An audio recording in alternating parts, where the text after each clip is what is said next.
Exit പോളുകളൊക്കെ ശരിയാണെന്നുണ്ടെങ്കിൽ 2025 Bihar നിയമസഭാ തിരഞ്ഞെടുപ്പ് ബീഹാറിൽ വലിയ മാറ്റത്തിന് കാരണമാകുന്നതാണ് പറയുന്നത്.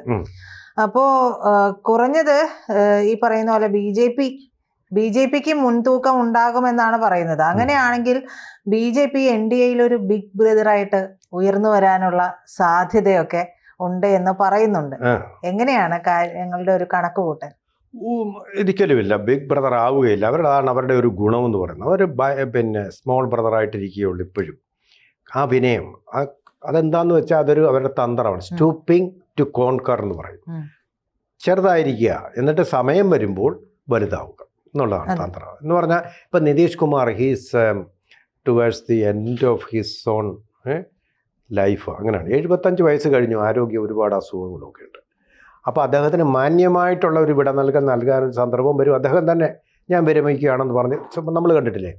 ഇപ്പം ബാഡ്മിൻ്റൺ, ഷട്ടിൽ ബാഡ്മിൻ്റൺ ആണെങ്കിലും ടെന്നീസ് ആണെങ്കിലും ഒരു പ്രായം കഴിയുമ്പോൾ അവർ മെല്ലെ ഞങ്ങൾ വിരമിക്കുകയാണെന്ന് ആരും അവരെ നിർബന്ധിക്കേണ്ട കാര്യമില്ല. നമ്മൾ കണ്ടിട്ടുണ്ട്. സ്പോർട്സ്മാൻ സ്പിരിറ്റോട് കൂടി അവരങ്ങ് അവസാനിപ്പിക്കുക, മറ്റുള്ളവർ നിർബന്ധിച്ചാലും നിൽക്കില്ല. അതാണ് ഇപ്പോൾ സംഭവിക്കാൻ പോകുന്നത്. മാന്യമായിട്ടുള്ള NDAയുടെ ഒരു സംസ്കാരം കണ്ടിട്ടുണ്ട്. NDAയുടെ അല്ല, BJPയുടെ.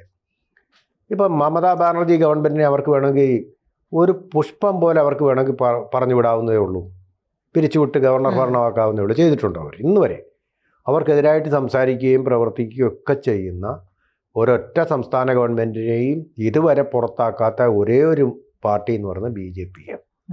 നേരെ തിരിച്ചാണ് പക്ഷേ ജനങ്ങളൊക്കെ പറയും. പക്ഷേ സംസ്ഥാന സർക്കാരുകളെ ആർട്ടിക്കിൾ 376 പ്രകാരം BJPയുടെ ചരിത്രത്തിൽ വാജ്പേയി മുതൽ ഇന്ന് വരെ ഒരൊറ്റ ആളും പിരിച്ചുവിട്ടിട്ടില്ല ഇന്ന് വരെ. അത് ഏറ്റവും കൂടുതൽ 36 തവണ പിരിച്ചുവിട്ടത് കോൺഗ്രസ് ഗവൺമെൻറ്റുകളുടെ നേതൃത്വത്തിലാണ്. പക്ഷേ ഇതൊന്നും ആരും പറയില്ലല്ലോ.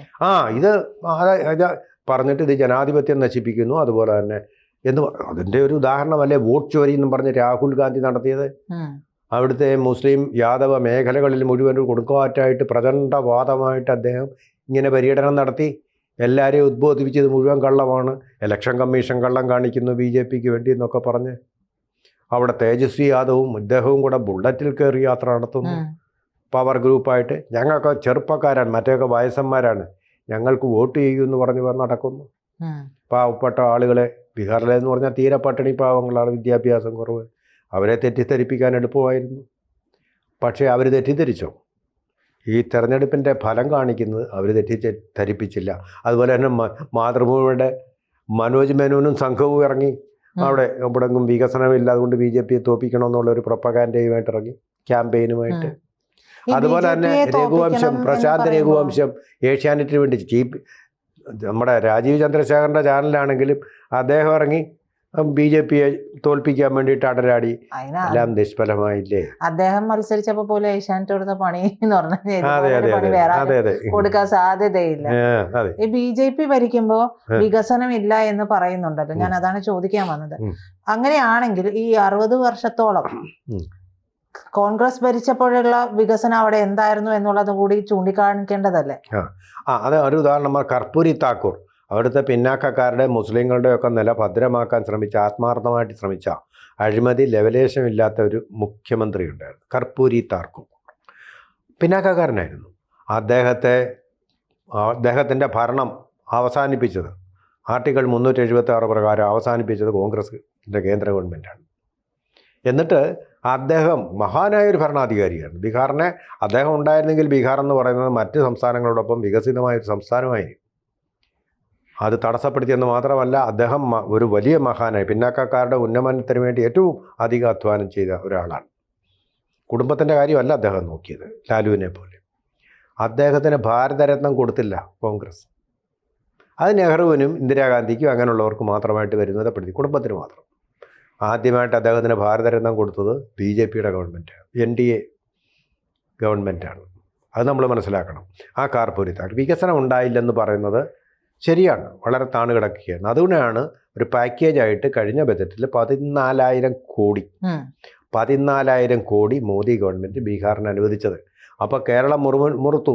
അതെന്താ കേരളത്തിന് തരാത്തത്, ബീഹാറിന് എന്തിനാണ് കൊടുക്കുന്നത് എന്ന് ചോദിച്ചു. കേരളം കൂടി ചോദിച്ചു.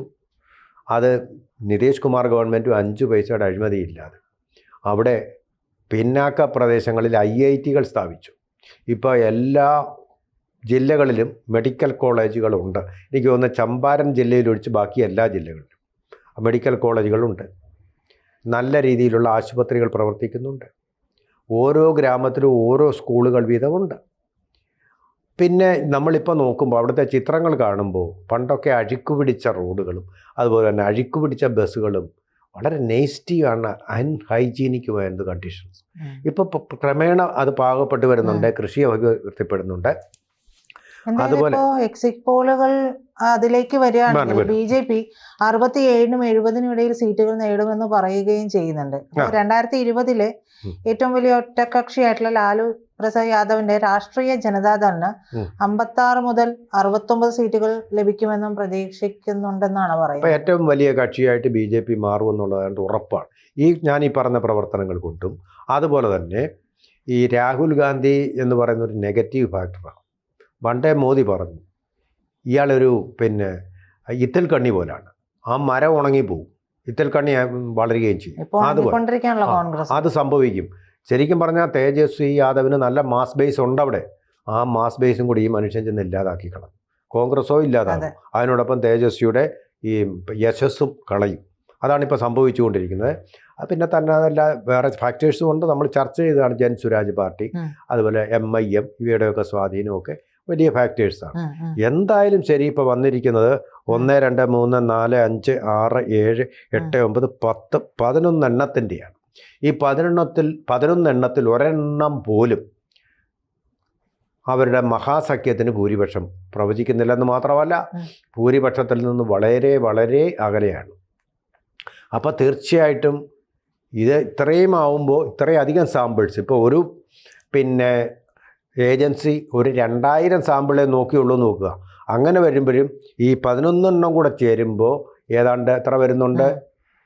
2000 വെച്ചിട്ട് ഇൻറ്റു 11 എന്ന് പറയുമ്പോൾ എത്ര വരുന്നു? 11 × 2000, 11 2 22-ന് 3 0 ഇട്ട 22,000 സാമ്പിളുകൾ അല്ലേ വരുന്നുണ്ട്. 22,000 സാമ്പിൾ എന്ന് പറയുന്നത് ആധികാരികമായിട്ടൊരു സാമ്പിളാണ്.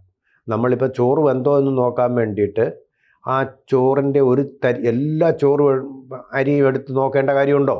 ഒരൊറ്റ ചോറെടുത്ത് ആ ചോറ് മുഴുവൻ വെന്തോന്ന് നമുക്ക് മനസ്സിലാവും. അമ്മമാർ അങ്ങനെയല്ലേ ചെയ്യുന്നത്. അതിനാണ് അംശി പുലാക ന്യായം എന്ന് പറയുന്നത്. അതാണ് ഇവിടെയും ചെയ്യുന്നത്. ഈ സാമ്പിൾ എന്ന് പറയുന്നത് മോർ ദാൻ ഇനഫാണ്. അപ്പോൾ അതിലൊരിടത്ത് പോലും കോൺഗ്രസിന് ജയിക്കാൻ സാധ്യതയില്ല. മിണ്ടുന്നില്ലല്ലോ രാഹുൽ ഗാന്ധി. എക്സിറ്റ് പോൾ തെറ്റാണെന്ന് ആരെങ്കിലും പറഞ്ഞു? ഇതുവരെ പറഞ്ഞില്ല. അപ്പോൾ ഇയാളുടെ ഈ വോട്ട് ചോരിയൊക്കെ വ്യാജമാണെന്ന് ജനങ്ങൾ തിരിച്ചറിഞ്ഞു. ഇയാൾ തോൽക്കുമെന്ന് ഇയാൾ ബുദ്ധിമാനാണ് രാഹുൽ ഗാന്ധി. കൗശലപൂർവ്വം പത്രസമ്മേളനം നടത്തി ഹരിയാനയിലെ കാര്യം പറഞ്ഞു. ബീഹാറിലും ഇതുപോലാണെന്ന് നാളെ പറയാമല്ലോ.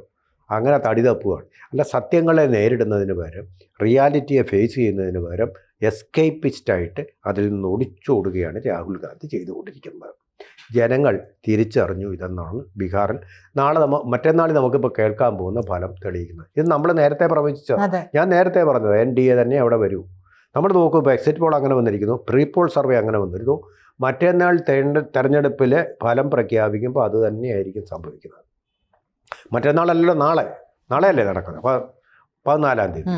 അപ്പോൾ തീർച്ചയായിട്ടും അതിൻ്റെ ഒരു ഫലം, റിസൾട്ട് ഇതിൽ നിന്ന് വളരെ വ്യത്യസ്തമാകാൻ സാധ്യതയില്ല. ഈശ്വൽ ഭേദങ്ങൾ വരാം. ഇത്രയേ ഉള്ളൂ. BJP ഏറ്റവും വലിയ കക്ഷി, NDA മുന്നണിക്ക് ഭൂരിപക്ഷം, അതുപോലെ തന്നെ അവരധികാരത്തിലും വരും. ഇത് സംഭവിച്ചിരിക്കും. കൂടുതൽ വാർത്തകളും വിശേഷങ്ങളും നിങ്ങളിലേക്ക് എത്താൻ ABC മലയാളം സബ്സ്ക്രൈബ് ചെയ്യുക, ബെൽ ബട്ടണും അമർത്തുക.